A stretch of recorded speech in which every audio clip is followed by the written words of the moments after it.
XSFM입니다. I, D, W, K.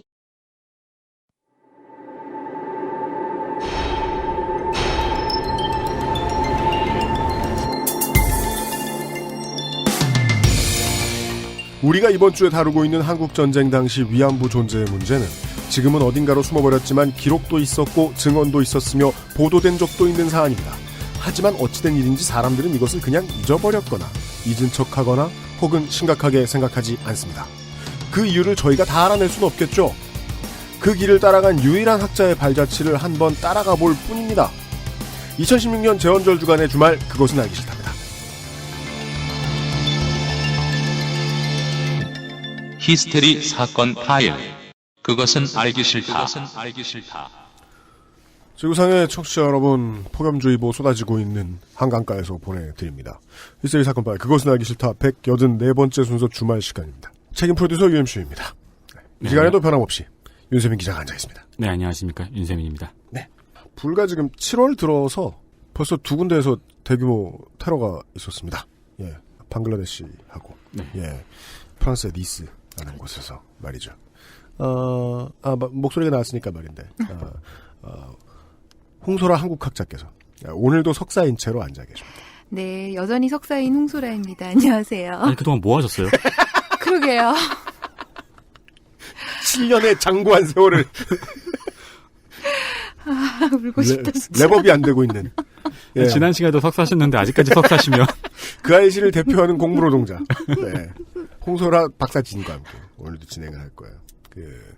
재헌절이고요. 종전 기념일이 다가오고 있기도 하고요. 제가 저 테러 얘기 왜 드렸냐면요. 앞으로도 계속해서 연구가 진행될 거고 각국의 정보기관들은 바쁠 겁니다. 실제로 ISIS가 이 테러와 관련돼서 무엇을 하고 있느냐. 그냥 어디서 나면 홍보전만 하고 있느냐. 아니면은 소문난 대로 다 OEM 주고 있느냐, 소위. 다만 이제 이 자본주의식의 전쟁을 치러야 하는 시대가 왔음에도 불구하고 전쟁의 변하지 않은 본질을 IS가 보여주고 있는 것이다. 라는 생각이 이제 작년인가요? 재작년인가요? 벌써 좀 오래됐죠? 그 한국인 한 사람 IS로 넘어간 양반이 있었잖아요. 김군. 네, 김군. 신원도 밝히기 힘든 김군. 하면서 이제 IS의 리크루트 전략에 대한 이야기들이 많이 뉴스에 나왔을 때가 있었는데, 그것을 이제 한 문장으로 표현하면 이거였죠. 월 $1,000와 여자 지급. 그랬었나요? 네. 네. 저는 그걸 사람 취급이라고. 사람 취급? 네, 저는 계속 프랑스 테러 났을 때마다 그거를 좀 계속 기사를 쓰고 방송을 하고 하면서. 네. 봤었는데 대부분 그 사회에서 좀 뭐랄까요, 밀려나 있는 사회에서 인정받지 못하는 사람들이, 정체성을 못 찾던 사람들이 월 $1,000에 거기 넘어갈 사람이면 어떠한 프라이드도 줘야 할 텐데. 그렇죠. 그들에게 사람 취급. 저는 홍소라 씨가 이게 사람 취급이란 말씀을 하시길래 무슨 소리야? 여자를 준다니까 사람 취급 안 하는 건데. 역시 석사라. 근데 저 이제 이해했어요. 그래요? 네. 근데 이게 반대로 소외되고 무시당하던 사람에게는 사람을 취급. 이게 사람 취급으로 보인다. 예.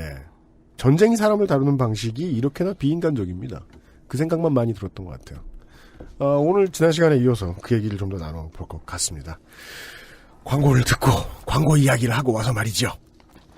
그것은 알기 싫다는 에버리온 TV, 다 따져봐도 결론은 아로니아진, 데블포 제뉴인 레더 크래프트, 맛있는 다이어트 토탈 케어 아임닭, 김치가 생각날 땐 콕 집어 콕, 당신 편의 생각보다 큰 힘 민주노총에서 도와주고 있습니다. 네, 그래봬도 연습한 겁니다. XSFM입니다. 콕 집어 콕. 믿어도 되는 김치를 찾을 땐 콕 집어 콕. 햇서 빙진 김치.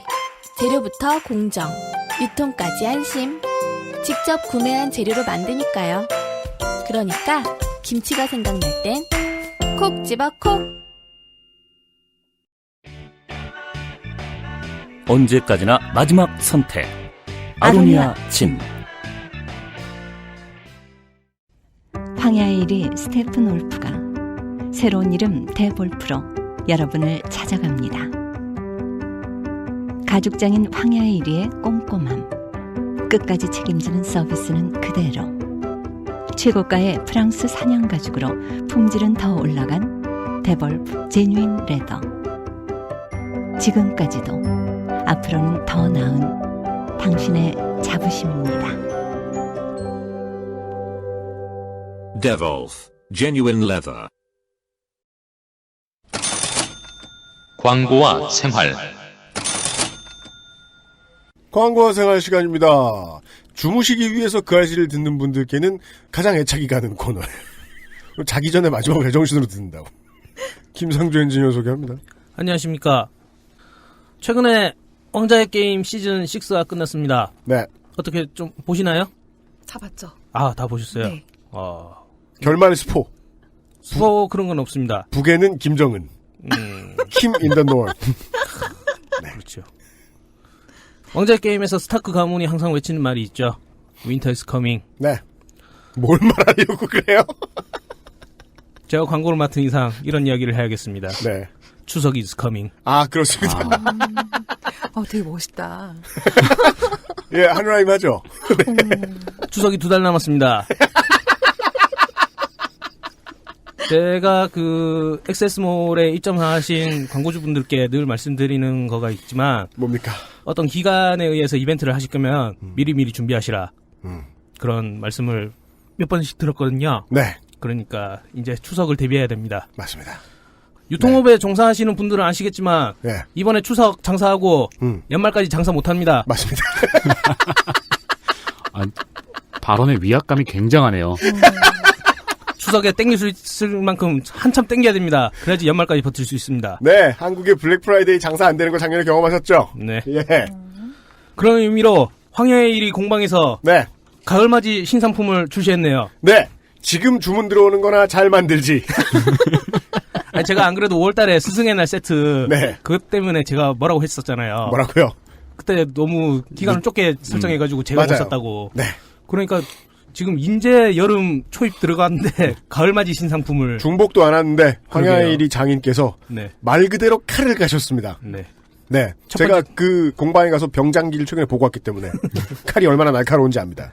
네. 추석 이즈 커밍 시리즈의 첫 번째 타자입니다. 황야의 1위. 코트 월렛 장지갑과 벨트 세트 15만원. 6+1 컴팩트 월렛. 플러스 원. 그 6개 사면 하나 더 준다는 그런 말이 아니고요. 지갑을 그렇게 주면 정말 이상합니다. 네, 일단 지갑 7개 받아도 쓸 때는 없지 않나요? 그렇습니다. 네. 그러니까 퀴어 문화 축제 준비하는 분들도 그렇게까지는 하지 않습니다. 네. 색깔별로. 카드 칸이 6개고요. 네. 지폐 넣는 칸이 한 칸인 그런 컴팩트 월렛과 벨트 셋이 12만원이라고 합니다. 네. 그리고 옆 동네 요파시에서 네. 사연이 당첨이 되면 바이닐 로고가 새겨진 아이링을 드리잖아요. 맞아요. 그 알실에는 황야의 1위 1위링이 있습니다. 1링이 있어요. 네. 아이링 같은 경우에는 사연이 당첨돼야 되지만 네. 그 알실 같은 경우에는 이 1위링을 받길 원하시면 네. 결제를 하시면 됩니다. 그렇습니다. 25,000원입니다. 네. 여러분 자기가 원하는 물건을 정가를 주고 살 수 있다는 건 가장 큰 행복입니다. 제가 진짜 뭐야 이 서사는. 아니 신발을 사려고 하면요. 네. 아 힘들어요 정말. 아 맞아요. 아. 저희는 15만 원짜리 정가의 신발을 40만 원에 사는 사람들이기 때문에. 그렇습니다. 오늘 안 그래도 제가 그 해외에서 오늘 제가 살려고 하는 신발 발매하거든요. 아 네. 오늘 밤새야 됩니다. 올림픽 땡땡땡이요. 네 그렇습니다. 네. 지지난주에 요파씨 녹음하느라 유현씨님도 몇 개월간 사고 싶었던 신발을 놓쳤거든요. 맞아요. 기습 발매하는 바람에. 미칠 것 같아. 깜짝 놀랐어. 이런 제발 퀵스트라이크 하지 마. 나이키 코리아 이것들은 네. 기습 발매 이런 거 할 거면 네. 예? 좀 미리 공지라도 하든가. 그럼 기습 발매가 아니잖아요. 기습이 아니구나. 그렇죠. 언제 못 판다 다 정해놓고 파는 네. 황야의 1위에서 추석을 준비하시기 바랍니다. 네. 정가로 살 수 있습니다. 그렇습니다. 감사합니다. 안녕히 계십시오. 네. 가세요. 앉아 계세요. 근데 그 지갑 되게 좋아요. 장난 아니죠. 네, 진짜 좋아요. 그게요. 네. 우리에게 날카로운 칼이 있다면 반으로 썰어보죠. 깜짝 놀랍니다. 왜요? 마치 잘 만든 수란을 써는 것 같은 기분이 들어요. 이렇게 잘 만들었어? 이런 생각이 들죠. 네. 네. 그게 이제 그 명품 브랜드의 보급 라인업을 샀다가 그거보다 이제 반의 반값 되는 황야의 1위 사고서 깜짝 놀라는 거죠. 어떻게 이럴 수가. 그러니까요. 네. 그 1위링도 제가 홈페이지에서 한번 본 적이 있는데 네. 괜찮더라고요. 네, 간지나더라고요. 네. 지난 시간에요. 우리가 홍소라 한국학자하고요. 참. 속살 연애가 언제? 아니, 왠지 뭐라고 주셨네? 아니 한국학자라 그러니까 왠지 예.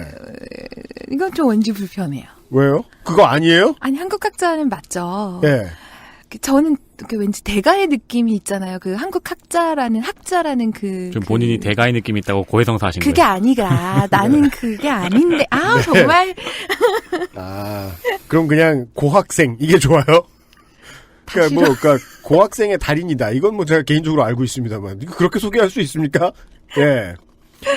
김치 없이 김치찌개 해 드시는 고학생. 부대찌개.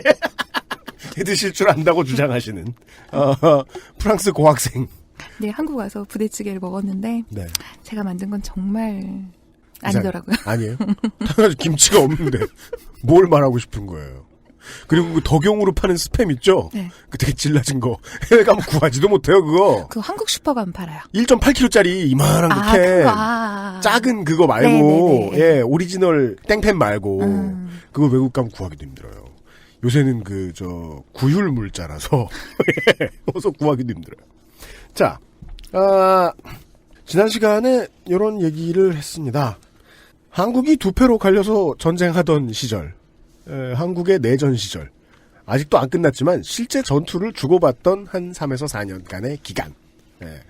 그 동안에 알려진 바에 따르면 북측은 아니었던 것 같은데 남측은 있던 공창제를 폐지하는 대신에 대가를 국가에서 준다라고 규정을 지어놓은 군의 보급품으로서의 여성의 조직을 만들었고 그 여성들은 보통 납치의 형태 혹은 부역자로 낙인시켜서 회유의 형태 살고 싶으면 몸을 희생해라 라는 협박을 받고 여기에 끌려가서 알려진 바에 의하면 300명이라고 했지만 그들이 최소 20만 명 이상의 군인들에게 수탈이라 하죠. 당했다. 예.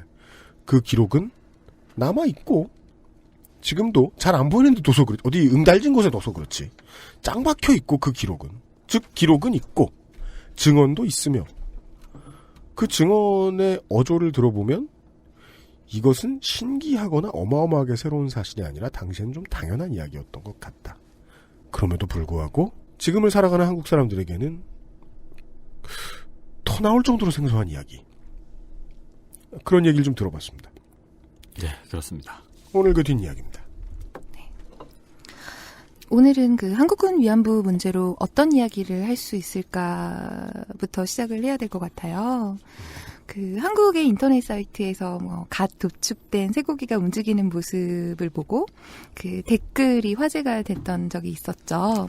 혹시 보셨어요? 네네네. 이과로 보이는 그 베스트 댓글은 근섬유가 자극을 받아서 세포막을 중심으로 이런 걸로 시작해서 칼슘이 원래의 저장 부위로 흡수되면 근섬유는 원래의 상태로 이완하는 것이로구나로 끝을 맺었고 문과의 베스트 댓글은 분명 죽은 놈의 고기지만 먼 제주로 꿈틀거리나 저 피덩이도 살겠다고 라면서 고기의 삶에 대한 의지의 질투를 느낀다고 고백을 해요. 네. 그러니까 이렇게 그 갓 조축된 쇠고기가 움직이는 모습 하나의 같은 것을 보면서도 각자가 처한 입장이라던가 그 배경, 평소의 사고방식, 가치관 그렇죠. 이런 거를 따라서 사실은 각자가 다른 부분에 중점을 두고 논의를 진행해 나간단 말이에요. 요즘은 이게 이제 세대가 지나서 요즘은 문이과로 구분 안 하고 BY는 이 문제를 어떻게 가사했을 것인가 이런 식으로 보통 정리를 하곤 하는데 BY가 뭐예요?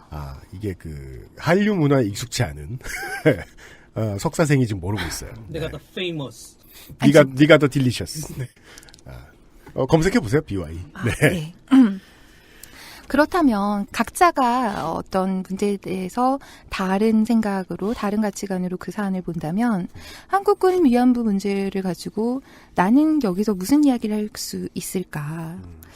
제 생각이 맞다면 아마 이 한국군 위안부 문제를 처음 들으신 분들은 적잖이 충격을 받았을 거고 또 한국군 위안부에 내포되어 있는 의미라던가 연결고리를 아마 찾기 시작했을 것 같아요. 어떤 분들은 여성의 문제를 생각했을 수도 있고 어떤 분은 전쟁의 잔인함을 떠올렸을 수도 있겠죠. 그래서 고민을 하다가 저의 한계를 인정을 해야겠더라고요. 그래서 제가 처음에 그 한국군 위안부 문제를 알게 됐을 당시에 했던 그 질문들이 있잖아요. 그걸 그냥 나열하는 걸로 꾸려나갔으면 좋겠어요. 그러니까 알겠습니다. 정리는 UMC가 해주시고, 그렇죠, 뭐. 그 적용은 청취자분들께서 하시고. 네. 먼저 첫 번째 하고 싶었던 이야기는 그 한국군들이 떳떳했다라는 거죠. 한국군의 태도가 떳떳했다. 네. 그러니까 본래 김기호 교수 계속 나오는 이제 그 한국군 위안부 문제를 다루고 계신 네. 김기호 교수는 월남민, 그러니까 북에서 남으로 내려온 한국 전쟁 당시에 그 월남민에 대한 연구를 하시던 사회학자예요. 그래서 속초에 자리 잡은 월남민에 대한 구술 연구를 하는 과정에서 우연히 증언을 전해 들어요. 그러니까 한국군 위안부가 있었다. 이걸 계기로 한국군 위안부에 대한 이제 추적을 시작을 했던 거죠. 그리고 저번 시간에도 말씀드렸지만 그 육군본부의 후방전사가 국방부 자료실에서 그냥 있었어요. 그냥 서가에 꽂혀 있었어요. 그래서 누구나 열람이 가능한 상태였던 거죠. 아직은 그랬었던 때. 네. 그리고 그걸 발견한 거죠. 그러니까 한국군은 한국군 위안부 문제에 대해서 별로 심각하게 보지 않고 있었거나 네. 아니면 아예 잊어버렸다. 아니면 아예 잊어버렸다. 그러니까 심각하게 보지 않았다. 그리고 잊혀졌다라는 거죠. 아마 이게 두 개 다 맞을 것 같아요. 아, 네. 아, 그 두 표현이 다 중요한 표현이라는 말씀이시군요. 중요하게 받아들이지 않았다. 그렇죠. 그랬으므로 잊었다. 네, 맞습니다. 그러니까 우선 심각하게 보지 않았다, 즉 당연하게 여겼다라는 건 그 후방전사의 편찬 목적에서 일단 드러나죠. 군대에 대한 후방 지원 업무를 발전시키는 데 기여하기 위해서 이 책을 만들었다. 군 위안부는 전선에서 고생하는 군인들의 후생, 그러니까 복지를 위한 당연한 조치였다. 그러니까 이런 시선들이 기저에 있었기 때문에 후방전사의 이 공식적인 기록에 그 특수위안대 실적 통계까지 그렇게 세세하게 담을 수 있었던 거라고 봅니다. 아, 네. 원고에 보면은 웰페어라고 적혀 있어요. 네. 네. 이런 시선은 보급품이란 단어에서도 그렇죠. 네, 짐작할 수 있는 시선이네요. 그렇죠. 그러니까 위안대가 나중에 문제가 될 거다라고 생각을 했다면 통계 같은 건 아예 공개도 안 했겠죠. 당연히. 당연합니다. 그렇죠. 네. 그리고 이뿐만 아니라 여러 군 수뇌부 출신 회고록에서도 이 특수위안부의 존재를 특별히 문제시하고 있지 않았다는 걸 쉽게 발견할 수 있거든요. 참고 자료를 제시해 주신 걸 제가 잠깐 좀 읽어보죠. 네. 차규헌 예비역 육군 대장의 회고록 전투라는 제목에 1985년에 발간됐다고 나오네요. 52년 3월 중순의 기후는 봄을 시샘하는 듯 쌀쌀했다. 사단 휼병부로부터 장병을 위문하러 여자 위안대가 부대 수경지 부근에 도착하였다는 통보가 있었다. 중대 인사계 보고에 의하면 이들은 24인용 야전 천막에 합판과 우의로 비옷이요 칸막이를 한 야전 침실에 수용되었다고 하며 여기서도 지금 피동형이 나오죠. 수용되었다. 그리고 우리 지난 시간에 말씀드렸던 바에 의하면은 동굴에서도 그런 일을 자행했다고 하니까 합판과 우의로 칸막이 한 야전 천막 이거 일반적인 형태였을 것이라고 예측할 수 있겠습니다. 다른 중대 병사들은 열을 서면서까지 줄을 서서 많이 이용했다고 하였다. 라는 내용이 보입니다. 이런 감상을 할 때가 아닌 것 같긴 하지만 아마도 부사관이나 중대장 이런 급이 줄들 잘 서고 이 정도 얘기하고 그냥 지나가 담배 피고 같이 줄 서 있든지 했겠구나. 그렇겠죠. 그리고 네. 이런 식으로 군대에서 천막을 치고 위안대가 도착을 했다라고 한다면은 거기서 위안을 받은 군인들이 과연 이것이 강간이다라고 인식을 할까요? 불가능하죠. 보급품을 사용한 거죠. 불가능하죠. 내가 한 게 아니니까요. 네. 스너프를 즐겨보는 매니아가 있다고 칩시다. 내가 죽인 거 아니잖아요. 그렇죠. 근데 그가 한국 사람들과 다르게 굿 다운로더예요. 돈을 주고 사. 그럼 그들에게 상품을 공급하기 위해서 촬영하는 사람들은 사람을 죽일 거 아니에요. 그렇겠죠. 공범이라는 걸 알기에는 소비 행위는 너무 간접적이죠. 체험 느낌이. 예. 몇 가지의 사례가 더 있습니다. 지금 이분이 박사가 되실 만한 자격이 있어요. 홍소라 한국학자가. 아주 자세히 찾아오셨어요. 몇 개 더 보죠. 김희호 예비역 소장의 자서전 인간의 향기 2000년입니다. 네. 제목이 인간의 향기예요. 우리 중대에도 주간 8시간 제한으로 6명의 위안부가 배정되어 왔다. 그러나 나는 백주에 많은 사람이 오가는 가운데 줄을 서서 분대 천막을 이용하는 것이라든가 또 도덕적으로나 양심상 어정쩡하기도 해서 썩 내키지가 않았다. 먼저 소대에 2명이 할당되고 그중 1명이 먼저 소대장 천막으로 배정되어 왔다. 아?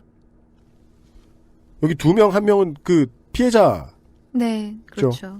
나는 출신 환경 등 몇 마디 대화만 나누고 별로 도와줄 방법이 없어 그동안 모아놓았던 건빵 한 보따리를 싸서 선임 하사관에게 인계하였다. 이게 뭔 소리예요? 가만히 있어봐. 직접 주는 건 규정에 어긋나거나 당시의 도덕률에 맞지 않나? 하여간. 다른 책도 있네요. 우리의 고정 출연자네요. 최명신 예비역 중장. 사선을 넘고 넘어 1994년 267에서 269페이지. 전쟁이 장기화함에 따라 많은 젊은 여자들이 생계를 위해 미군 부대에서 몸을 팔고 전선 근처에까지 밀려드는 시절이었다. 당연히 사창에는 성병이 만연했고 사창을 방치할 경우 성병으로 인한 전투력 손실도 우려되었다. 따라서 군에서 장병들의 사기 진작과 전투력 손실 예방을 위해서 위안대를 편성해 군의관의 성병 검진을 거쳐 장병들이 이용케 한 것이다. 이건 식료품에 대한 표현인데요. 전투력 손실 예방을 위해. 예. 그러나 어찌 보면 당시 사회의 필요악으로서 인권 사각지대에 방치된 많은 사창가 여자들의 인권을 보호한 측면도 있다. 놀라운 분석입니다. 네.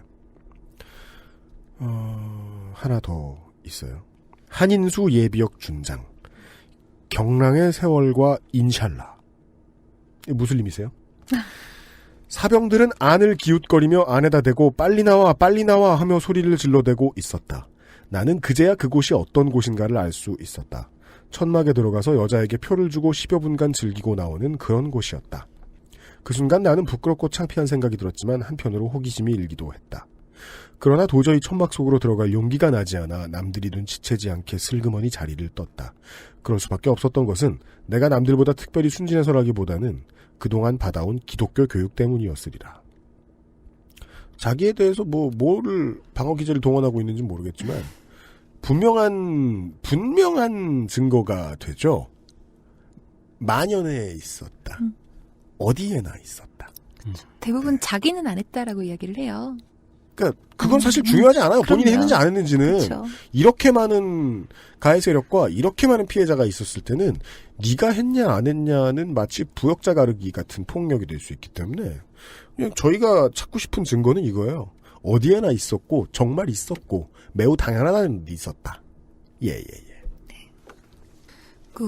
저번 시간에도 왜 리영희 선생의 자서전에 나왔던 일화를 좀 소개를 했었잖아요. 네. 그러니까 여기에서도 그 리영희 선생의 자서전에서는 그러니까 일화만 소개를 했다고 합니다. 이건 제가 직접 찾아보지를 않아서 더 자세하게 얘기는 못하겠지만, 그러니까 그 위안대에 대한 어떤 비판적인 시선은 별로 찾아볼 수 없었다고 하더라고요. 이건 김교 교수님의 말입니다. 그리고 또 그 예비역 장군의 회고록인데. 자신의 조직이 부도덕한 일을 법이나 국가의 이름으로 했다라는 폭로를 하도록 평생을 늙은 사람들이 아니에요.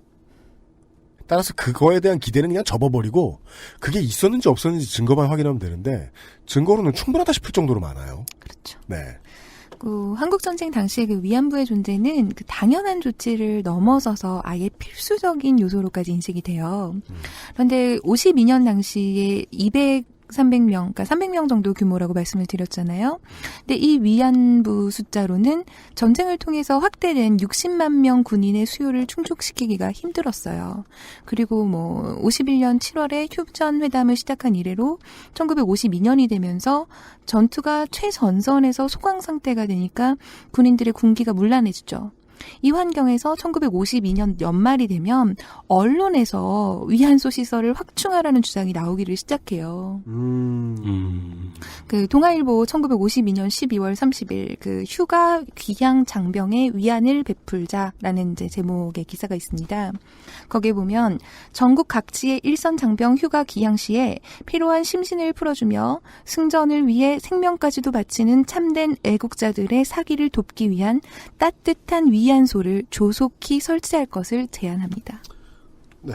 그리고 이후에 이제 1953년에 4개 소대가 더 신설이 되죠. 네, 이 특수위안대 신설 시기가 사실은 한국 전쟁이 종료된 이후예요. 그러니까요. 네, 53년 11월이거든요. 근데 정전 이후에도 군 위안 시설이 증설됐다면 그 이유는 여기에 있습니다. 우선 정전은 됐지만 남한과 북한은 모두 60만여 명의 대군을 유지를 했어요. 유지를 했어야 됐죠. 네, 그래서 휴전 당시에는 대다수 부대를 휴전선 근방에 배치를 하다 보니까 군인들의 제대를 늦춰야 되는 거예요. 그러려면 여러 가지 유화책이 필요하죠. 그중 하나가 군 위안부 제도를 유지하는 거였고요. 이 특수위안대 해체가 1954년 3월입니다. 그 이후에는 그 군부대 주변에 군 기지촌 시설이라던가 공사장 성매매업이 그 역할을 대행하게 되었다고 봅니다.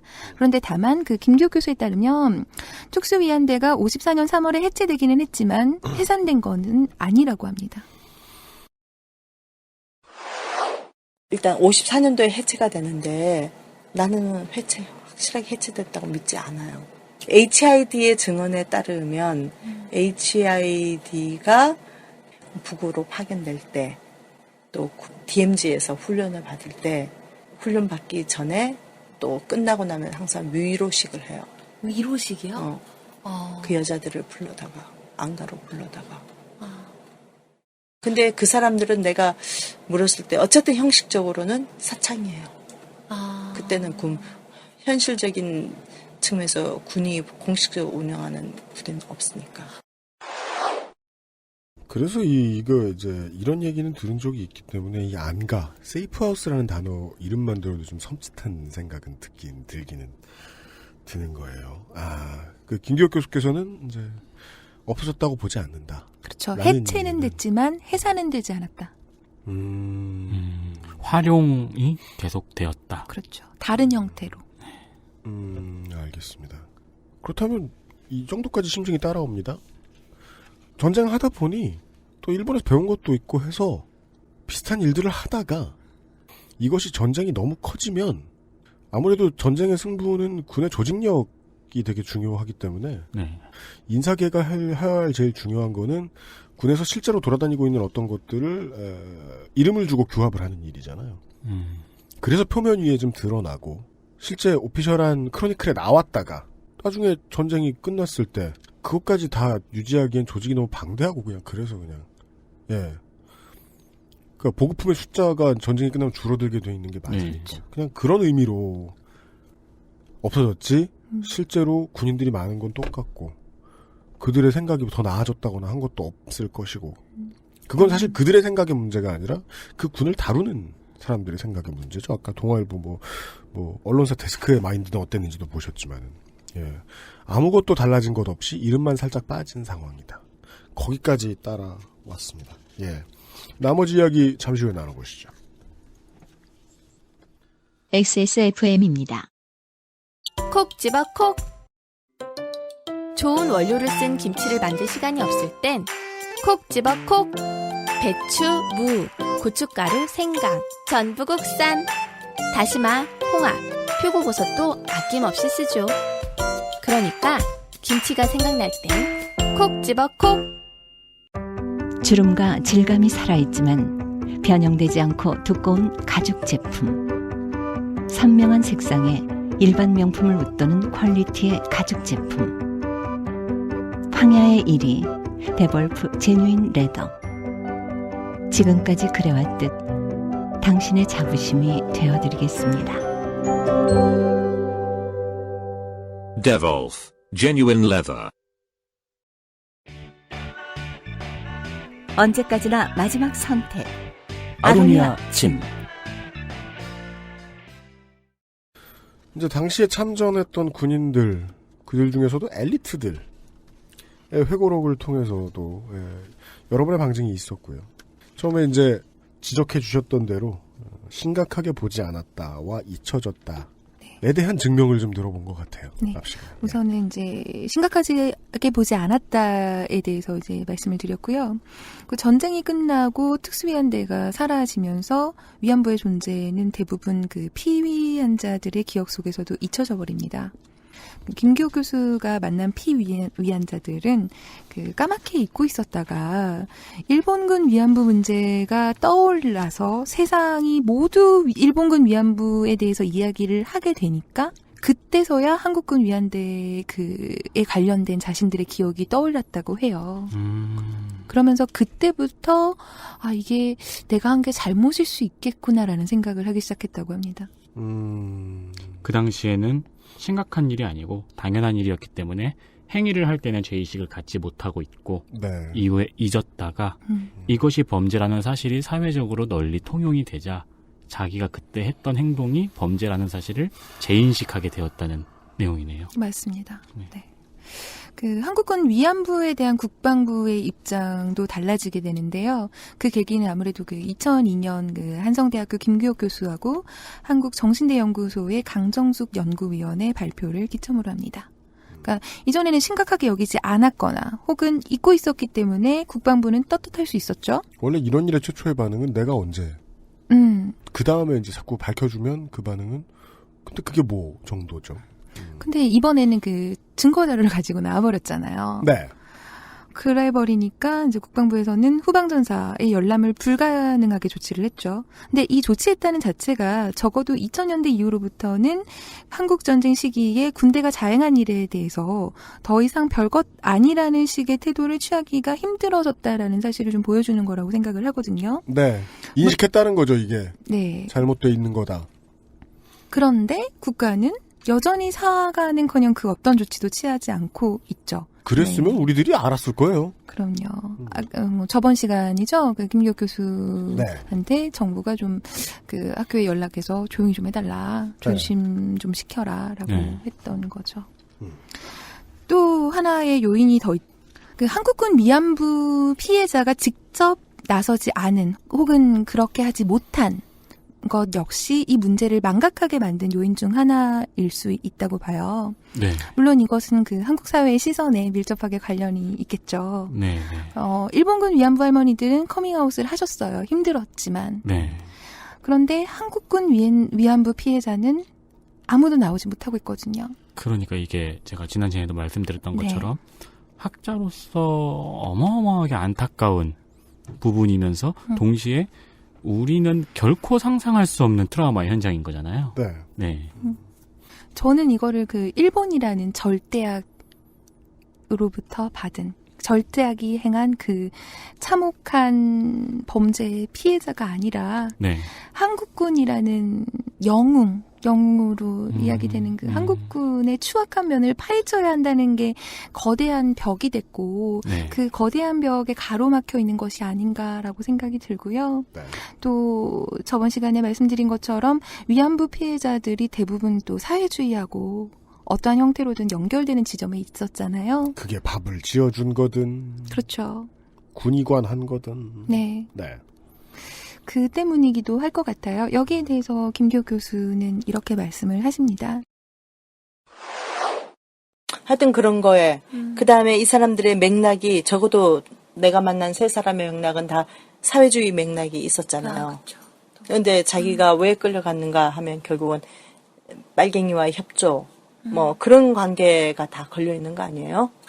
그러니까 이거는 자기 스스로 발목 잡히는 거죠.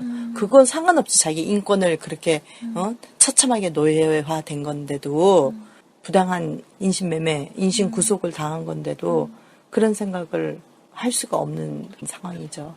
동족이라는 문제와 이데올로기 문제, 가부장제 문제, 큰 틀로 보면 이런 게 착종되어 있는 거죠. 그리고 김기옥 교수는 이 인터뷰 당시에 저한테 그 당시 한국 여성한테 정부라는 건 존재하지 않았다라고까지 말씀을 하셨어요. 뭐 요즘 많이 들리는 얘기하고도 비슷비슷한 문장이죠. 네, 맞습니다. 첫 번째는 그러니까 한국군의 태도가 떳떳했다라는 문제 제기이고요. 두 번째는 그러면 도대체 한국군 위안부가 어디에서 왔느냐라는 의문이죠. 그 2002년에 김기옥 교수가 그 한국군 위안부 문제를 발표를 했고, 한국 사회는 일본과의 문제, 그러니까 뭐 위안부 문제겠죠, 거기도를 이유로 들어서 이 한국군 위안부가 공론화되는 것을 주저했어요. 일본과의 문제가 이유가 될 수 있는지는 잘 모르겠고요. 한국은 일본으로부터 피해자이고 그렇기 때문에 우리는 깨끗해야 되는 거예요. 같은 종류의 범죄를 저질렀다면 한국이 네. 이런 얘기를 할 자격이 되느냐 뭐 이런 문제 제기가 된다라고 생각을 한 거죠. 네. 이게 이제 베트남전 한국군 학살과 동일하게 반복되는 현상인데 그때도 말씀드렸듯이 그 베트남전에서 한국군이 학살했다는 그런 이제 주장들이 일본 혐한 블로그에서 굉장히 많이 소비가 되고 있거든요. 예, 그런 부분하고 어떻게 보면 일맥상통하고 있는 부분이죠. 그걸 이제 소비를 하면서 꼭 밑에 달려있는 부분이 이제 위안부 논란이 같이 붙어 있거든요. 그러니까 그거랑 괴를 같이 하고 있는 현상이네요. 네, 그 저번 시간에 왜 이세민 기자인가요? 윤세민입니다. 윤세민, 죄송합니다. 죄송합니다. 윤세민이라서. 아빠가 이씨였어도. 홍사라 박사님. 왜 그러세요? 그 윤세민 기자님이 저번 시간에 그 제가 처음에 절대악 절대선 그 대립구조를 이야기했을 때 이 문제가 그 구도의 효율성을 떨어뜨리기 때문에 잊혀졌다라고 말씀을 드렸잖아요. 그 얘기를 지금 하려고 하는 거예요. 네. 그 무슨 뭐 종편 겁내는 민주당의 기재 같은 거죠. 외교는 쇼비즈니스인데 쇼비즈니스가 만들어야 되는 쇼가 그렇게까지 1차원적일 필요는 없는데, 관객이 다 단세 폰주를 하는 서사죠. 네. 이때 당시에 한국 사회의 반응이 어땠는지 김기옥 교수가 직접 말씀해 주시는 걸 좀 들어봤으면 좋겠네요. 그리고 다들 걱정하죠. 일본 우익들 때문에 어떻게 하려고 그러냐고. 기자들 언론의 태도나 반응보다 더 놀라운 건 사실 진보적 지식인 민족적인 수치에 대해서 이렇게 네가 꼭 까불려야 되는 것이냐라는 거. 그다음에 일본군 위안부를 했던 사람들은 두 가지 반응. 한쪽에서는 그렇겠지 네가 주장하는 걸 적극적으로 동의한다. 같이 조사하기는 어렵다라는 태도. 그다음에 두 번째는 일본하고 싸움을 우리가 가지고 있는데 어떻게 이걸 터뜨리냐고 하는 비판적인 입장. 무슨 말씀인지 이해되네요. 예. 지금 이때 이렇게 까발려야겠느냐. 일본하고 싸워야 되는데. 그렇습니다. 그런데 이 연구를 진행한 김기옥 교수 같은 경우는 한국군 위안부 문제를 일본군 위안부의 연장선상에서 바라보고 있어요. 그래야죠. 네. 예를 들면 김희호는 아까도 읽어주셨지만 자신의 중대에 제5종 보급품이 배송되어 왔던 이야기를 하면서 과거 일본 군대 종군 경험이 있는 일부 연대 간부들이 부하 사기 양양을 위한 발상으로 일부러 거금의 후생비를 들여서 서울에서 조변하여 온 것이라고 밝혔어요. 그러니까 일본 군대 종군 경험이 있는 간부들이요. 그냥 이렇게 당혹스럽도록 솔직하게 써놓네요. 과거 일본 군대 종군 경험이 있는. 그렇죠. 또 실제로 해방 이후에 창설된 그 대한민국 육군 간부의 상당수가 일본 제국주의의 대리전쟁인으로 일본군 계통과 만주군 계통 등으로 구성이 돼 있어요. 맞습니다. 게다가 또 일본군 출신은 대개는 그 해방 직후에 대한민국 국군의 고위 계급을 차지했던 것으로 알려져 있습니다. 그러니까 해방 이후에 미 군정하에서 한국군은 형식적으로는 미국식으로 개편이 돼요. 하지만 군부는 친일파가 득세를 해요. 그래서 한국군은 일제 군대의 문화와 그 제도를 사실상은 답습한 거죠. 맞습니다. 이거는 두 가지를 짐작할 수 있게 되네요. 첫 번째는 이 위안부라는 발상이 여기에서 나왔다는 짐작과, 이건 뭐 짐작이 아니고 거의 기록을 보면 거의 확신이라고 보이고, 그리고 또 한 가지는 위안부라는 것을 기록에 남길 정도로 당연하게 생각했던 이유에 대해서도 짐작이 되는 부분이네요. 맞습니다. 네, 그 군대의 연장선 상이었으니까. 네, 맞습니다. 그러니까 뭐 저는 이제 여성이기 때문에 군대를 가보지 않았고, 그래서 한국의 군대 문화에 대해서는 그저 뭐 인터넷에 떠도는 이야기를 본다던가 아니면은 뭐 근처의 주변의 사람들에게 전해 들은 거로밖에 알지 못하잖아요. 굉장히 용맹하다고 착각을 하고 계실 가능성이 있겠네요. 아니 뭐 짱 박힌 이야기 뭐 이런 거. 그런데 뭐랄까요? 근데 그 상관으로부터 많이 욕 먹은 이야기도 네. 상당히 많이 들었죠. 근데 연구자들에 따르면 그 일제군대의 대표적인 군사 문화가 아무 이유 없이 혹은 되게 사소한 이유로도 신체적인 처벌을 가하는 지옥훈련과 구타 문화에 있었다고 합니다. 그러니까 전시의 전체주의적인 상황 아래서 계급 서열적인 병사로서의 목적지향적인 집단 정체성을 형성하고 유지하기 위해서 사생활에 대한 감시하고 통제가 더 엄격해야 됐다는 거죠. 게다가 조선인을 나중엔 징병을 하잖아요. 네. 이렇게 조선인처럼 정체성이 다른 신병을 복종시키기 위해서는 보다 더 굴욕감을 느끼도록 하는 것이 필요했다고 해요. 그러니까 자율성과 자기 결정권이 박탈된 좌절적인 상황에서 성적 욕망과 결합된 분노와 좌절의 해소 체계 하나가 군 위안대 설립 문제하고 관련되었다라고 볼 수 있는 거죠. 심리를 분석을 해볼 것 같으면 억압에 의해서 느낀 굴욕, 분노를 해소하기 위해서 다른 타인을 억압하는 방식을 군이 개발해 준 것일 수도 있다. 그러니까 이러한 방금 말씀드렸던 그 조건과 분위기 속에서 일본군 성노예 제도를 직접적으로 혹은 간접적으로 경험하면서 당연시 여기게 되는 거죠. 그들로서는 그러니까 일본군에 혹은 만주군에 속해 있었던 그들로서는 이 제도를 모방하는 게 어쩌면 당연한 것이었을 겁니다. 힌트들이 많이 있네요. 굴욕감을 느끼게 하고 그렇게 하면서 복종을 시킨 그런 시스템 안에 있는 사람에게 위안부라는 시스템이 제공이 되었어요. 그러니까 무언가를 표출할 수 있는 개인의 자유를 모두 억압당한 상태에서 너의 자유는 이쪽으로만 표출하는 식으로 위안부가 제공이 되었어요. 그럼 이것이 일반 사람이 생각했을 때 비상식적인 제도라 하여도 이 상황에서 이 시스템을 받아들인 사람의 경우에는 이것이 비상식적이라는 생각을 못할 수 있겠네요. 네, 성이 존중과 포용의 장일 리는 없죠. 네. 특히나 군대는 그렇게 의도하지 않았을 것이고 말이죠. 네. 예. 그리고 실제로 한국군 특별위안대에 설치하고 운영의 책임을 가지고 있었던 육군본부 후생감, 1951년에는 휠병감이었고요.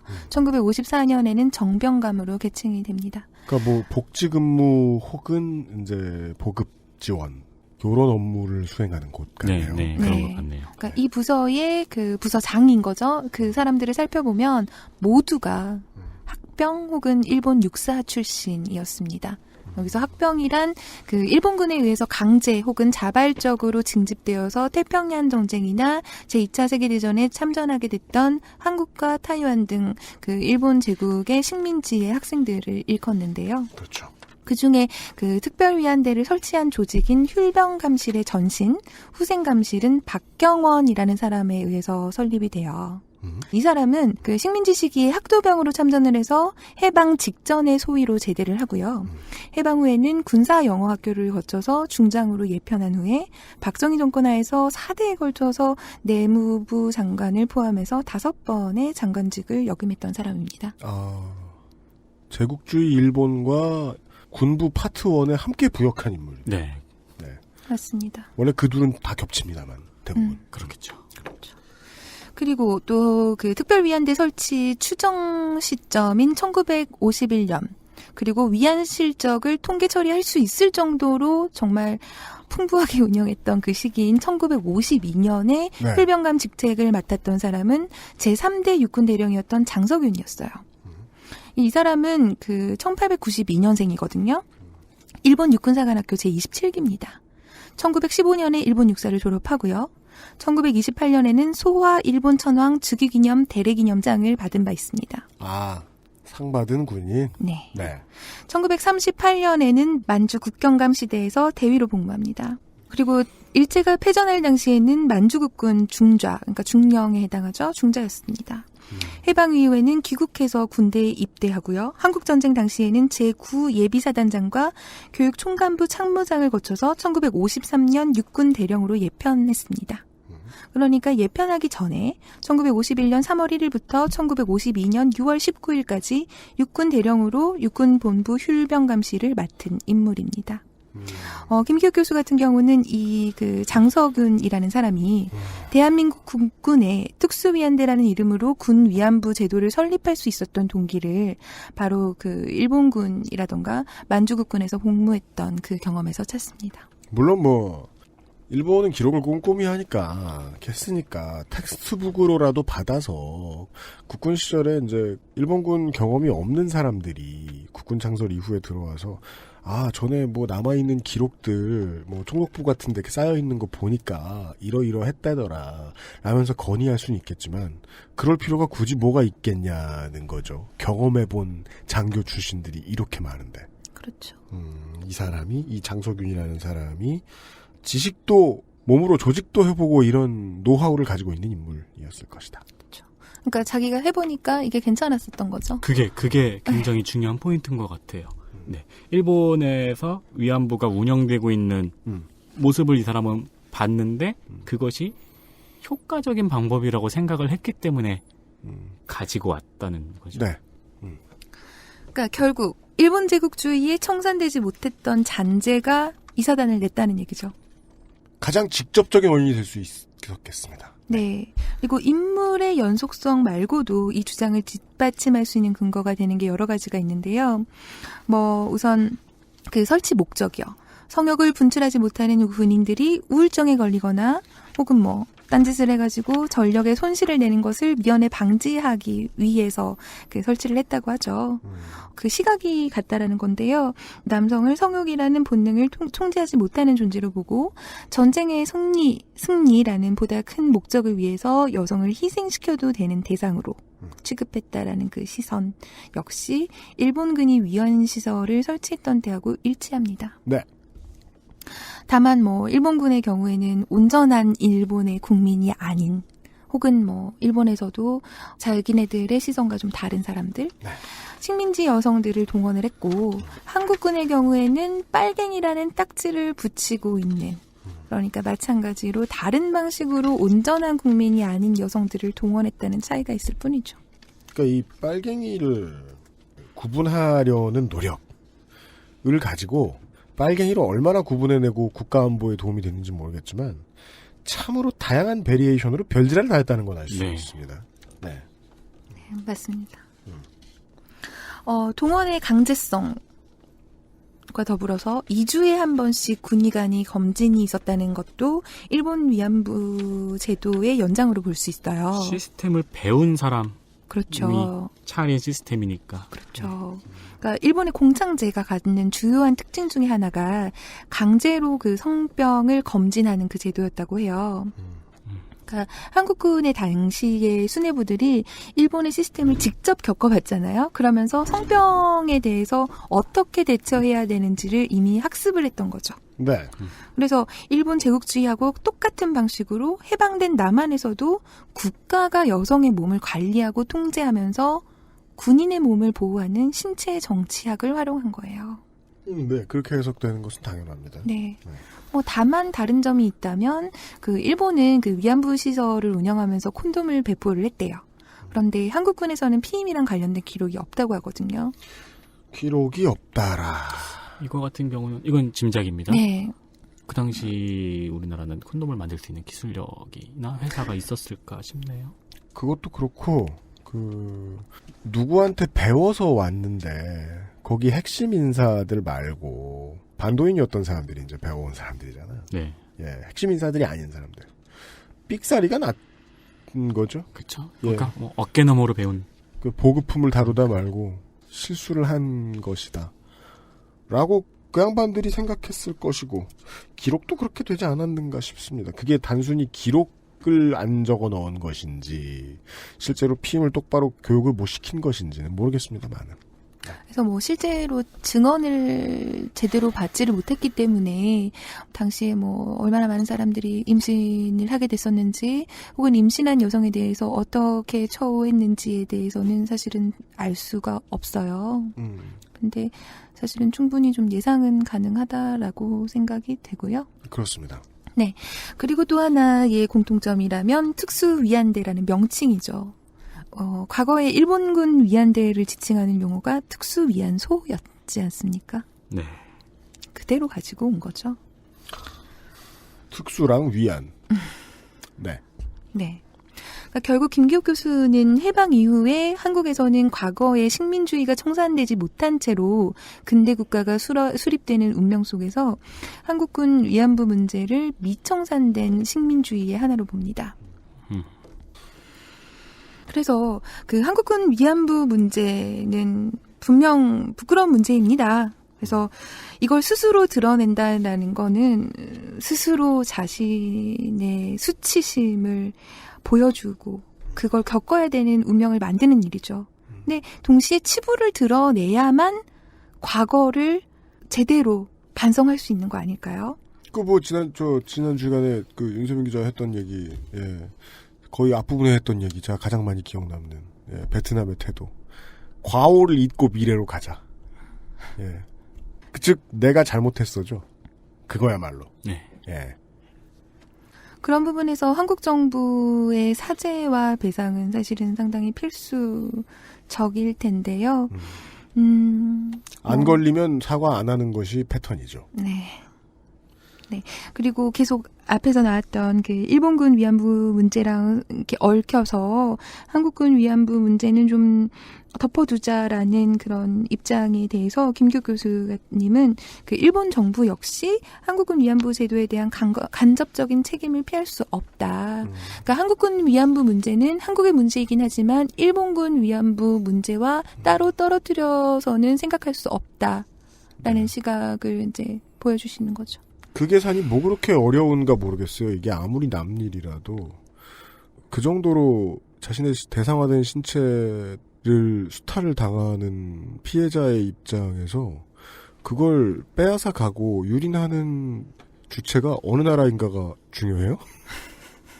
당하는 입장에서 나는 이 나라에게 당했으니 전략적으로 닥쳐야지? 라고 생각하는 미친 사람을 몇이나 만날 수 있을까? 우리가 살다가. 이게 되게 저열한 의도의 토론 회방이잖아요. 네. 그 위안부 문제에 대해서 우리가 일본에 책임을 물으려 할 때 일본의 소수 우익들은 니네들 위안부를 운영했으면서 뭐 우리한테 그러느냐라고 하는 저열한 태도. 심지어 우리나라에서 학자들이 이 문제가 일본군 위안부 문제를 우리가 일본에게 책임을 묻고 사회적 이슈를 만드는데 방해가 된다라고 판단하는 것이 굉장히 잘못된 생각이잖아요. 계산 잘하는 건 좋지. 저 이거 뭐 이렇게밖에 말할 수 없어요. 정치적 목적의 계산도 정도껏 해야지. 그 정도 말고는 들이대고 싶은 말이 별로 없어요. 이 문제에 대해서는. 이 사건을 바라보는 이제 시점 두 가지를 말씀을 드렸습니다. 이걸 가지고 좀 추적을 해봤습니다. 한국의 태도가 왜 이렇게 떳떳한가? 뭘 어쨌길래? 거기에서 우리는 일본을 좀 찾았고요. 어떤 민족주의자에겐 당연하게도, 고맙게도. 그리고 이 피해자들이 대체 어디서 왔느냐. 이 보급품이라 부르는 이미 인권을 유린당한 여성, 한국인을 어느 한국인이 무슨 생각으로 데리고 왔느냐. 까지 보았습니다. 결론으로 다가가고 있습니다. 우리는 잠시 광고를 좀 듣죠. XSFM입니다. 살찔까봐 걱정되지만 야식과 맥주 한 잔을 포기할 수 없다면 프리미엄 세이프푸드 아임닭. 아이들이 그토록 좋아하는 치킨 자주 사줄 수 있다면 행복이 늘어날 거예요. 부담스러운 커피값 최저임금 1만 원이 되면 원하는 대로 하나씩 즐길 수도 있을 겁니다. 한 가족이 최소한의 생계를 꾸릴 수 있는 임금. 최저임금 1만 원으로 사람들이 꿈꾸는 건 평범한 일상입니다. 최저임금 1만 원을 꿈꾸는 행복한 만원 200자 101장에 당신의 이야기를 들려주세요. 더 큰 목소리로 만들어내겠습니다. 당신의 편에 생각보다 큰 힘. 민주노총.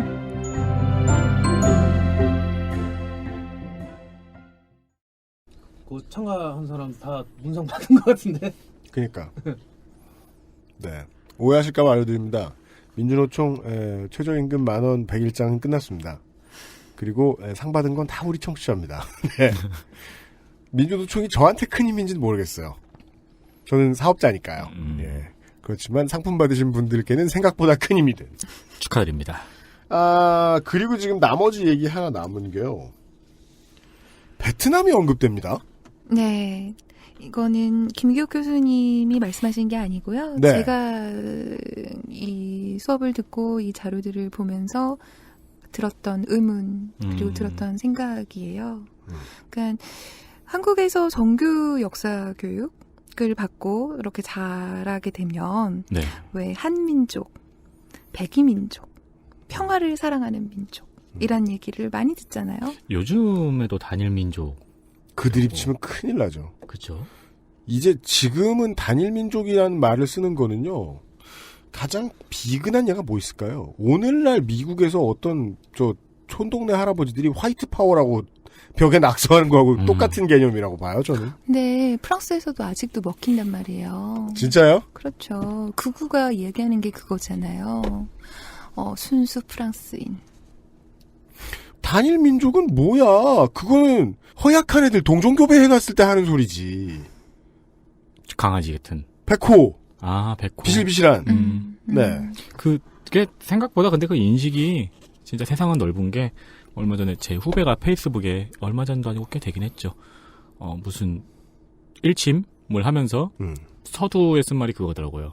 자신 있게 말하는데 나는 민족주의자인데 로 글을 시작하더라고요. 네. 24살짜리가. 네. 아. 퀴즈. 민족은 뭐게? 예요. 예. 네, 여기서는 제가 단일민족을 이야기하려고 했던 게 아니라 그 한민족, 백이민족, 평화를 사랑하는 민족 이런 이야기는 사실은 애국심 배양과 연결이 되잖아요. 네. 그리고 저 역시도 그 말을 철석같이 믿으면서 자랑스러워하던 그 근거 없는데 왠지 그 가슴 뿌듯한 네. 그런 걸 느끼던 때가 있었어요. 사자성어로 국뽕빠리라고 합니다. 주모국뽕. 그랬기 때문에 뭐 옛날 노래지만 그 조성모의 노래 아시나요? 그 뮤직비디오가 베트남 전쟁을 배경으로 하잖아요. 그걸 보면서도 그냥 그건 그 뮤직비디오에 나오는 이야기인 거예요. 네. 비현실적으로 느껴졌었고 그리고 뭐 정지영 감독의 1992년작 하얀 전쟁, 공수창 감독의 2004년작 알포인트, 이준익 감독의 2008년작 님은 먼 곳에 이런 베트남 전쟁이랑 관련된 문화 콘텐츠들이 계속적으로 생산되고 또 한편으로는 다큐멘터리를 통해서 베트남에 있는 전쟁 희생자 추모비 그리고 뭐 한국군에 대한 증오비에 대한 소식이 계속 들려왔단 말이에요. 그 알실에서 저번에 베트남에 대한 이야기도 하기도 했지만 그거는 최근이고. 그러니까 이런 걸 계속 접했음에도 불구하고 어릴 적에 흡수한 그래서 내재화시킨 프로파간다는 쉽게 떠나질 않더라고요. 맞아요. 제가 우리 이제 윤세민 인턴 기자든지 우리 팀에 합류하고 그 다음부터 김상조 기상장관이 알 거예요. 그 전까지는 제가 밥을 남기는 버릇이 없었어요. 예. 하다가 윤세민 기자 올 때쯤에, 그러니까 윤세민 기자하고 관련 있는 얘기는 아니에요. 그냥 윤세민 기자가 그 시간에 맞게 왔을 뿐이에요. 우리 회사에. 긴장했네요. 네, 그러니까 윤세민 기자 보면 밥맛이 떨어져. 그게 아니라 어느 순간부터 아저씨스러운 소화불량이 있어요. 항상 속이 든든한. 미치겠는 거예요. 배불러서. 못 살겠는 거예요. 사무실 근처 밥집은 어마어마한 나트륨을 끼얹는단 말이에요. 그래서 안 되겠다. 밥이라도 남기자. 되게 저한테는 어려운 선택이었어요. 제가 이게 왜 어려운 선택인지 어느 날 이제 혼자 이제 새로 신발 나온 거 없나 구경하면서 혼자 술을 먹다가 딱 느꼈어요. 아버지가 제가 7살 때 둘이 밥을 먹다가 이거 하나를 만드느라 얼마나 고생들 하시는데 다 먹어라. 라는 말씀을 한 걸 듣고 그렇구나. 고생을 하는구나. 그러면서 달달 떨며 다 먹었던. 그때 이후로 내가 다 먹는 이유가 밥을 남기지 않는 이유가 뭐여도 항상 나는 그 이유가 있다는 것에 대해서 든든함을 느꼈던 것 같아요. 그렇죠. 예. 어릴 때 배운 걸 버리는 일이 그렇게 힘들어요. 네, 맞습니다. 제가 어른 되고 가장 좋은 것 중에 하나가 밥을 남길 수 있는 사실하고 피자 꼬다리 안 먹어도 된다는 사실. 근데 그거를 저도 알 지가 몇 년이 안 됐어요. 저 피자 꼬다리 남긴 지 몇 년 안 됐어요. 네, 그러니까 억지로 다 먹었어요. 20, 20대 후반까지도 그렇게 먹기 싫은데 억지로 다 먹었어요. 그래서 30대가 넘어가면 그때부터 다시 치즈 크러스트 안 시켜. 맞아요. 안 먹으면 되니까. 나는 치즈 크러스트 살 돈이 있거든? 근데 안 시키는 부유함. 네. 네. 그러니까 그 어릴 적에 흡수한 프로파간다를 버리는 대신에, 그러니까 계속 보는 정보를 따라서 그 프로파간다를 떠나는 대신에 그냥 좋은 게 좋은 거다 그러면서 우리나라 만세 외치고 좋은 나라, 이렇게 좋은 나라에 사는 나도 멋진 사람, 좋은 나라에 사니까, 이런 어리석은 욕심이 프로파간다를 재생산하고 있는 거죠. 그래서 그 한국 사람은 비록 나쁜 일본 놈에게 당하기는 했지만 우리는 평화를 사랑하는 사람이다. 그러니까 다른 나라에게 나쁜 짓을 할 리가 없다고 생각했었던 것 같아요. 그러니까 딴 생각하지 말고 한국 사람이면 맨유를 응원해라. 그러니까 이 논의가 똥통 속으로 빠지는 거를 우리가 요즘에는 굉장히 자주 목격을 하잖아요. 그럼 이제 똥통 속으로 빠지고 나면은 그때 관전하고 있던 사람이 나 저 똥 알아 이러고 이제 참전을 하죠. 네. 그렇죠. 네. 근데 이제 이 경우도 전에도 미끄러져 봤어. 저거 이제 저 똥밭에서 구르는 거야 내가 전문이지 이러면서 이제 참전을 하잖아요. 근데 이 경우도 그래요. 이게 일본군 위안부 사건과 한국군 위안부 사건을 대립점 혹은 대착점에 놓고 생각해서는 절대 안 되는 거거든요. 분명히 이거는 한 타임라인에 있는 사건이란 말이에요. 이 전에도 우리가 이야기를 했듯이. 네. 저번에도 말씀하셨지만 유승민 기자님이 그 베트남전에 참전했던 한국군의 만행은 거의 기정사실화되어 있고, 그 민간인 학살뿐만 아니라 베트남 여성에 대한 성폭력 범죄 역시 빈번하게 일어났잖아요. 네. 뭐 라이따이한이라고 불리는 그 한국군인과 현지 베트남 여성 사이에서 태어난 2세 문제도 아직도 풀어갈 길이 너무 멀고, 네. 게다가 그 어떤 정부 차원의 보상이나 사죄가 이루어지지 않고 있는 상태일 뿐만 아니라 또 참전 군인 단체들의 저항이 엄청나죠. 현지처라는 단어가 아마 여기서 가장 많이 쓰였죠. 베트남 현지처. 이를테면 작년 4월에 그 베트남에서 한국군 민간인 학살 피해자들이 한국으로 와서 집회를 했어요. 그때 그 참전군인 단체들이 꽤나 조직적이고 거세게 그 집회를 방해를 했었거든요. 네, 인생을 단축할 각오로 집회를 방해를 하셨었죠. 맞습니다. 근데 또 얼마 전에는 그 한국군이 자기네들과 미군의 육체적인 쾌락을 위해서 베트남 위안부 여성들로 매춘소를 만들었고, 그 수가 5,000명에서 3만 명 정도로 추산된다는 주장이 나온 상태이기도 하거든요. 그러니까 일제 군대 문화하고 제도들을 사실상 답습한 한국군이 이 위안부 제도를 이어받아서 오히려 자기식으로 발전시켜서 운영을 해온 경험이 있잖아요. 이걸 비추어 보면 그때서야 저는 그랬어요. 딱 베트남전에서 한국군이 아무렇지도 않게 그 자행한 대규모 성폭력의 배경이 이해가 되는 거예요. 그러네요. 이거는 그 맥락에서 생각을 할 수가 있네요. 일본군에 의해서 위안부가 운영됐던 시간, 그리고 한국군 위안부가 운영됐던 시간, 그리고 베트남전.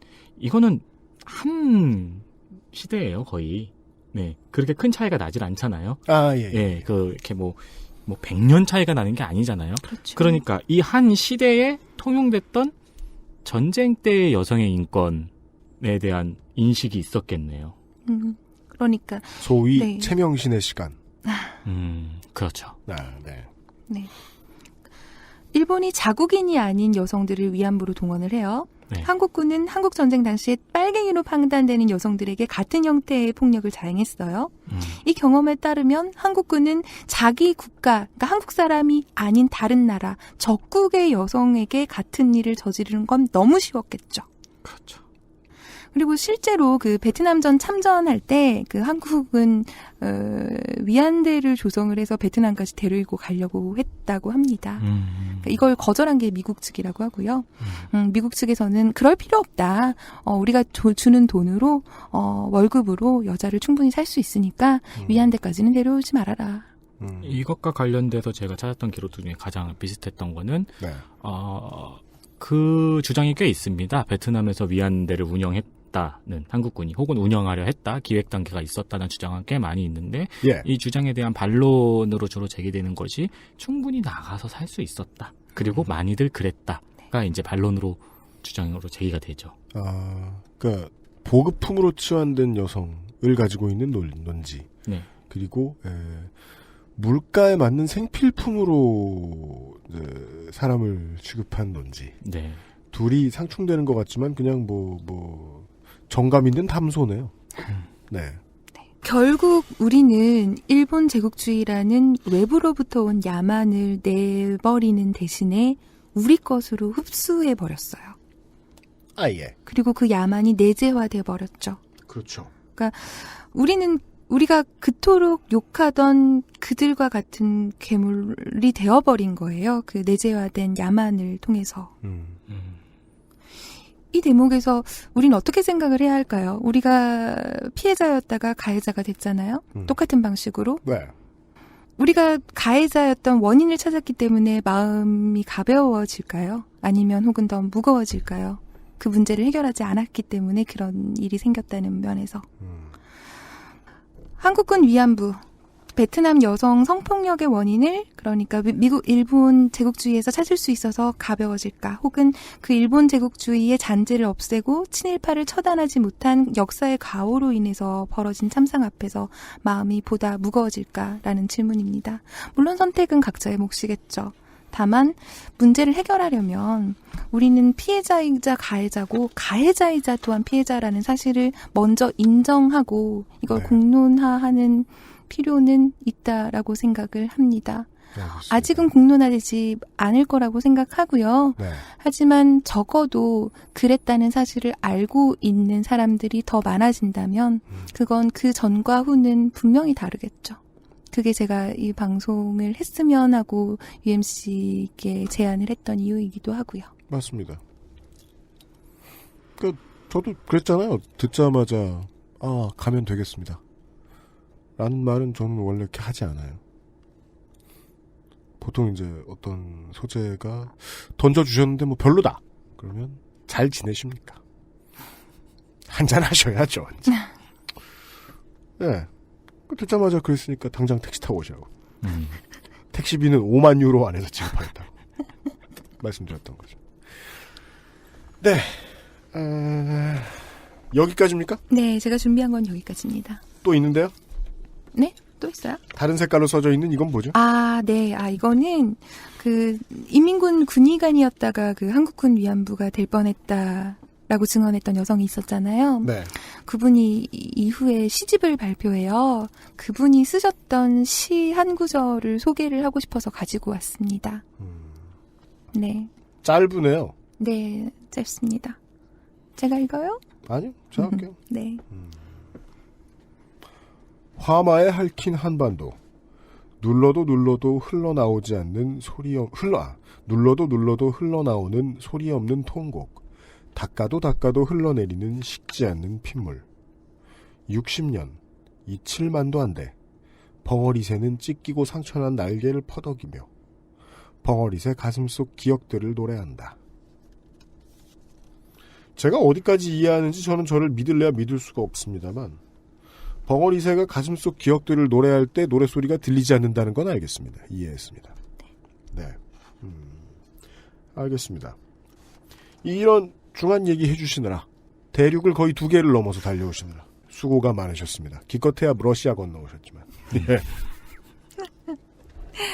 감사합니다. 네. 홍소라 한국학자셨습니다. 다음에 볼 때까지. 파리 물가 잘 견디시고요. 네, 감사합니다. 내년에 뵙겠습니다. 수고하셨습니다. 네. XSFM입니다.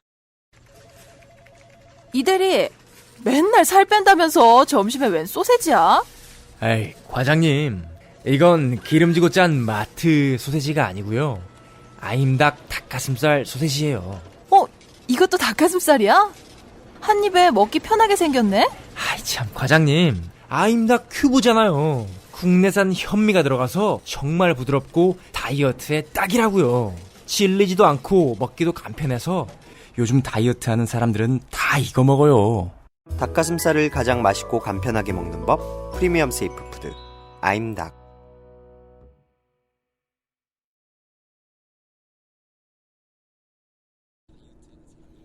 아니, 한국은 왜 이렇게 다이어트에 집착을 해? 저한테 물으신다면. 우리 동네 헬스장의 광고가 뭐 그러니까 운동해도 음식량을 안 줄이면 건강한 돼지가 되는 것뿐 된다 뭐 이런 식이더라고요. 근데 너무 충격을 받은 거예요.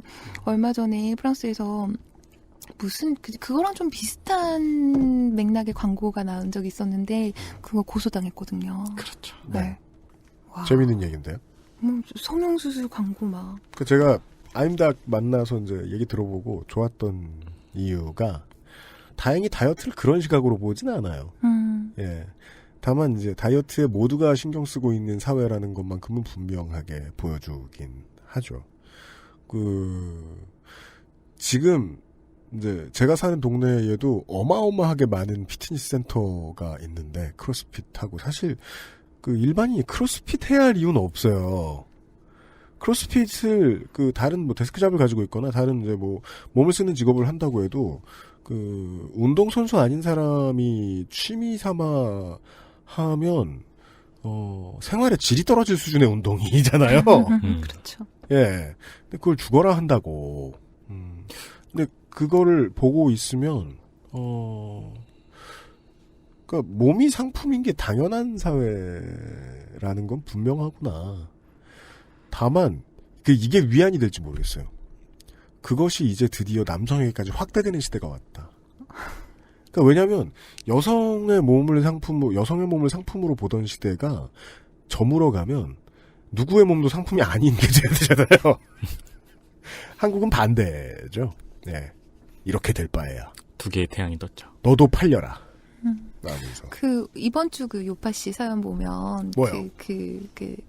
선크림 잘못 바른. 네네네. 그렇죠. 저는 그 사연을 들으면서 그게 특정 부위의 어때서? 사나이. 그게 어때서? 그냥 나가면 되지? 그러니까 특정 부위가 어쨌든 간에. 왜냐면 울고 있는 것 같잖아요. 아니 그거 말고 그 전에요. 그 전에. 눈물 루자를 써가지고 루드라고도 할 수 있겠네요. 매우 루드하시군요. 그 전에는 괜찮지, 사실은. 네, 왜 그렇게. 문제가 없지. 네. 근데, 전 다른 나라에서도 그렇게 많이 파는지 모르겠는데, 실제로 되게 많이 팔려요. 거기 피부 색깔 바꿔주는 약. 그 효과가 있을지도 모르겠거니와. 피부 색깔을 바꿔줘요? 예. 그러니까 신체 특정 부위의 피부 색깔을 바꿔주는 약이, 사실 그게 되겠어요? 되면 염산, 락스예요, 락스? 듣던 중 오늘의 코드하고 되게 잘 맞네요. 비인간적이다. 예. 인간으로 태어나 인간을 이해하려는 노력이 없는 부분들이 많이 있다. 그러니까 우리가 그 사람이 그런 사람이야라고 말은 못해요. 네. 예. 트윗을 2개만 소개해드리죠. 지난주 방송에 대한 얘기입니다. 금주의 의사소통.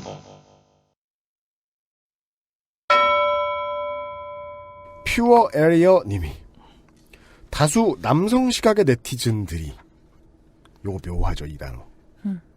이게 은근히 정치적으로 올바른 표현이에요. 남성 시각의 네티즌들이 왜 메갈리안이나 워마드 계열의 주장이나 행동을 그렇게 싫어하는지에는 또한 또 함정이 있죠. 계열이라는 단어 정치적으로 올바르지 않아요. 예. 저 한남충들 쯧쯧보다 어째서 그럴까를 적용할 수는 없는 건가요? 예.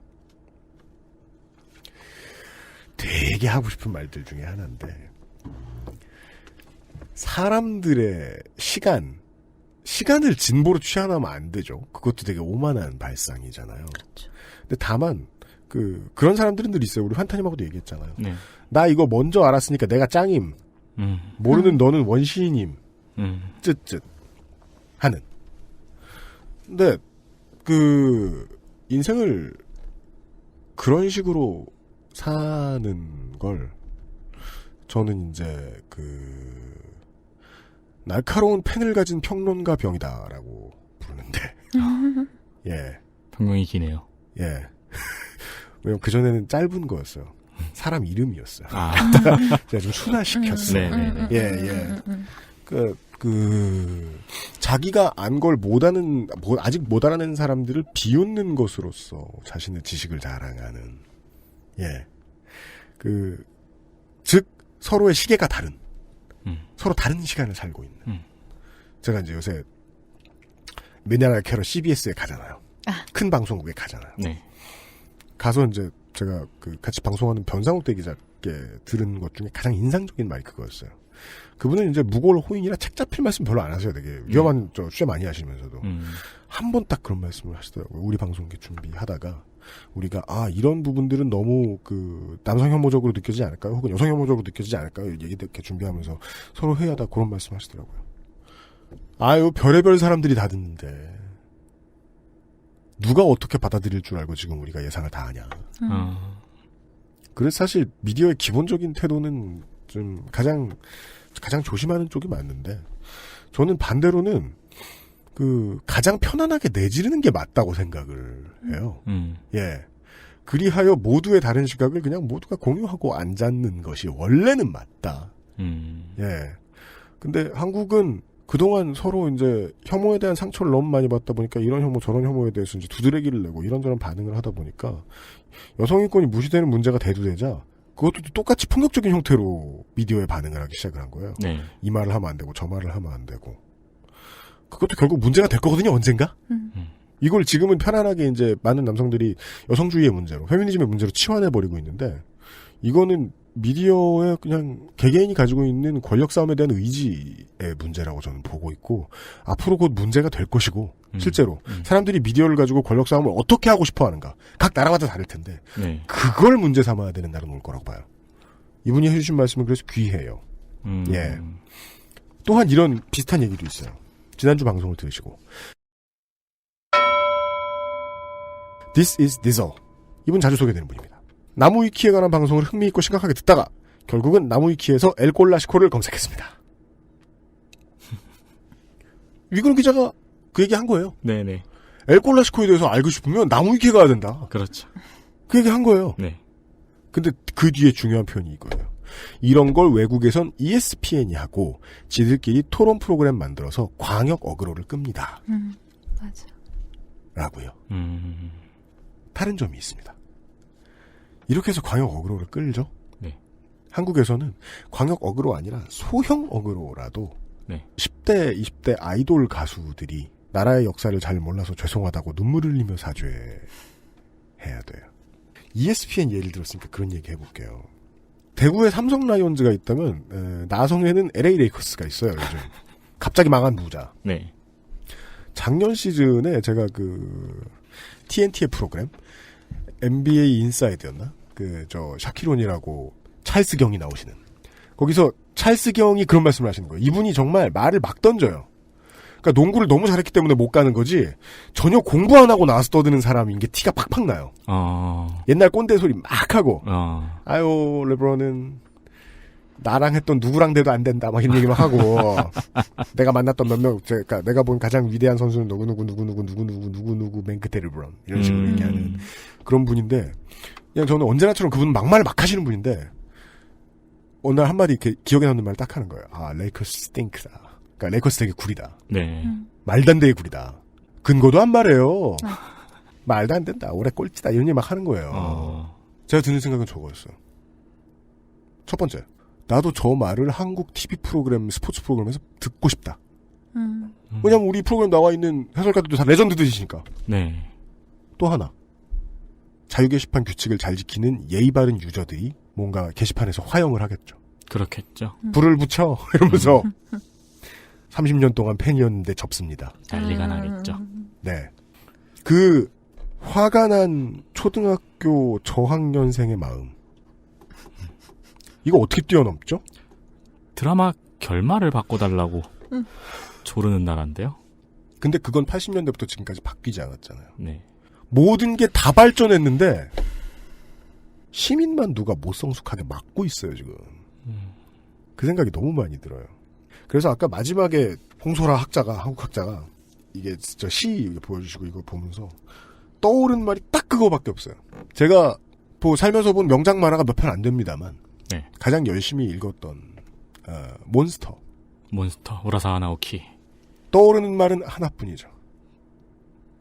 교육은 실험이다. 날 봐. 네.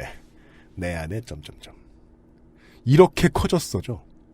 내 안에 몬스터가 이렇게 커졌어. 나도 저는 그런 마음을 해석했어요. 나 나쁜 놈이야. 근데 나는 나야. 네. 근데 나는 너야. 근데 이 말을 하려고 하잖아요? 네. 그러면 이제 마지막에 말씀하신 대로 사실을 인정 안 하면 안 돼요. 나는 너야라는 말도 대단한 말은 아니잖아요. 네. 근데 나는 네가 아니야란 말보다는 훨씬 뭔가 깨달은 수준에서 할 수 있는 말이라는 거예요. 근데 나는 네가 하던 내가 싫어하는 네가 하던 모든 잘못들을 답습하거나 답습할 수 있는 존재다. 라는 걸 인정 못한 사람들이나 TV 평론가가 자기가 응원하는 팀 깠을 때 분노할 수 있는 수준은 아닐까? 라는 생각이 들더라고요. 시간을 진보로 치환할 수는 없지만 말입니다. 그렇지만 뒤처져 있는 사람은 존재하는 것 같아요. 그게 이상해요. 저도 아직 이해가 안 됐어요. 예. 그런 얘기를 들었습니다. 네. 나라가 만들어진 주간에 만들어진 나라 갖고 뭐 했느냐에 대한 이야기를 한번 들어보았습니다. 우리나라에 있지도 않은 사람을 데려다가 박사에겐 조국이 없다. 지도교수가 조국이다. 아, 그건 진짜 맞아요. 그러니까 그거 웃기더라고요. 그러니까 한국 구리다고 말할 거 아무것도 없어. 세상 어딜 가나 지도교수는 예. 왜냐면 방송 얘기하려고 만나러 갔다가 지도교수 제가 언제요?